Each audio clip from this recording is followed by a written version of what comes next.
What does the Bible say? Matthew chapter 27, verse 18 says, "For he knew that they had handed him over because of envy." The conjunction introduces Pilate's awareness of the Jewish leaders' motives. It is meant to explain Pilate's actions. You might ask, why does Pilate offer the crowd a choice if he knew the leaders' motives were out of envy? If we look at Pilate's life outside the narrative of Jesus' trial, we find a man who normally acted brutally and insensitively toward Jews. Here, however, before Jesus, Pilate displays some integrity and compassion toward this beaten Jewish king. So, we should not expect Pilate to act based on what is true and right. We could say that Jesus' presence is even bringing out the best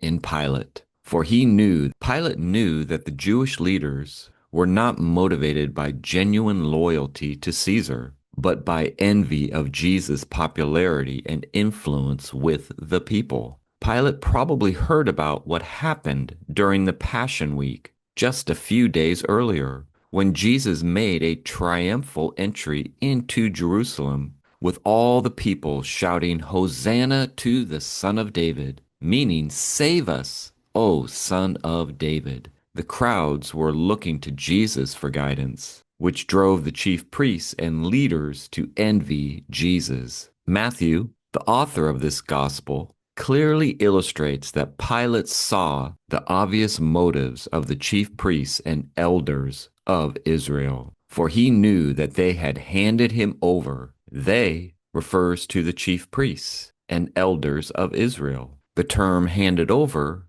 can have various meanings, but in this context, it likely relates to betrayal. Yahweh, God the Father, let his Son be handed over. To be handed over meant that Jesus was now in Roman custody, and he, Jesus, was actually fulfilling his own prophecy that he declared earlier in his ministry, that he would indeed be handed over to the chief priests, scribes, and Gentiles, for he knew that they had handed him over because of envy. To have envy is to act out of self-interest, the exact opposite of the character and life Jesus demonstrated. The religious leaders in Jesus' day did great injustice to preserve their power.